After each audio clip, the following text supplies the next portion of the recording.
सभी श्रद्धालु भक्तजन ध्यानपूर्वक सुने। आज हम सुनेंगे करवा चौथ की पौराणिक कथा, जो नारी के अटूट प्रेम, विश्वास और त्याग का प्रतीक है। कार्तिक मास की कृष्ण पक्ष की चतुर्थी को किया जाता है। इस दिन सुहागिन स्त्रियां दिन भर निर्जला उपवास करके करवा माता, गौरी माता और भगवान शिव पार्वती की पूजा अर्चना करती हैं। करवा माता का अर्थ है सौभाग्य की अधिष्ठात्री देवी, जो हर सुहागिन की रक्षा करती हैं और पति की आयु दीर्घ करती हैं। इस दिन चांद को अर्घ्य देकर व्रत पूरा किया जाता है। अब आइए सुनते हैं इस व्रत से जुड़ी पौराणिक कथा। बहुत समय पहले एक नगर में एक धनी साहूकार रहता था।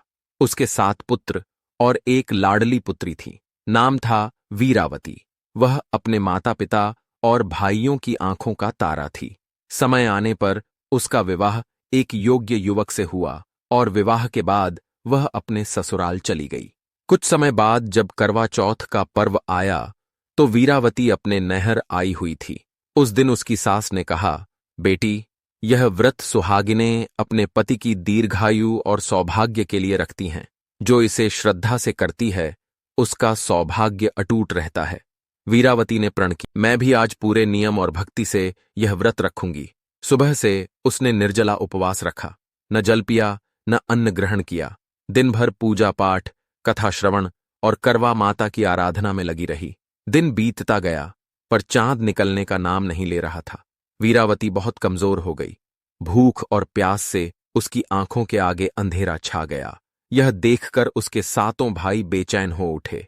सबने मिलकर सोचा, हमारी बहन तो व्रत में प्राण त्याग देगी, कुछ करना होगा। उन्होंने एक उपाय निकाला। घर के आंगन में एक पेड़ के नीचे चलनी रखी, उसके पीछे दीपक जलाया और पेड़ की डालियों के बीच से दीपक की लौ छन कर आने लगी, जिससे ऐसा लगा जैसे आकाश में चांद निकल आया हो। भाइयों ने पुकारा, बहन देखो, चांद निकल आया है, अब व्रत पूर्ण करो। वीरावती ने आकाश की ओर देखा, दीपक की लौ को चांद समझकर अर्घ्य अर्पित किया। फिर अपने पति का मुख देखा और जल ग्रहण किया। जैसे ही उसने जल पिया, उसके पति जो दूर ससुराल में थे, अचानक गंभीर रोग से ग्रस्त हो गए।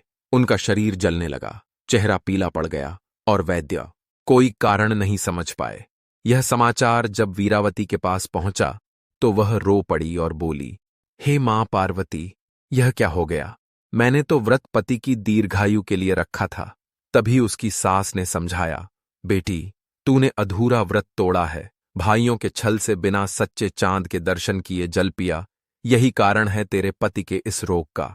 वीरावती को अपनी भूल का गहरा पश्चाताप हुआ। उसने प्रण किया कि जब तक पति पूर्ण स्वस्थ नहीं होंगे, वह हर वर्ष करवा चौथ का व्रत पूर्ण नियम और श्रद्धा से करेगी। वह दिन रात भगवान शिव पार्वती की आराधना करने लगी। हर व्रत में माता करवा देवी से प्रार्थना करती, माता, मेरी गलती क्षमा करो, मेरे पति को दीर्घायु और स्वास्थ्य प्रदान करो। कई वर्षों की भक्ति और निष्ठा देखकर माता पार्वती उसके सामने प्रकट हुईं और बोलीं, बेटी वीरावती, तेरी भक्ति और पश्चाताप से मैं प्रसन्न हूं। तेरे पति शीघ्र स्वस्थ होंगे और तुम्हारा सौभाग्य अटूट रहेगा। माता ने उसे अक्षय सौभाग्यवती होने का आशीर्वाद दिया।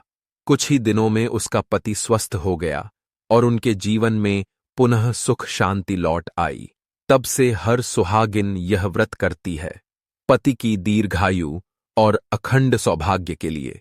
यह व्रत केवल नियम नहीं, बल्कि नारी के अटूट विश्वास और प्रेम का प्रतीक बन गया। करवा माता की आरती उतारो, सच्चे मन से व्रत निभाओ, पति रहे स्वस्थ और दीर्घायु, ऐसा मां पार्वती से वर पाओ। बोलिए करवा माता की जय, गौरी माता की जय।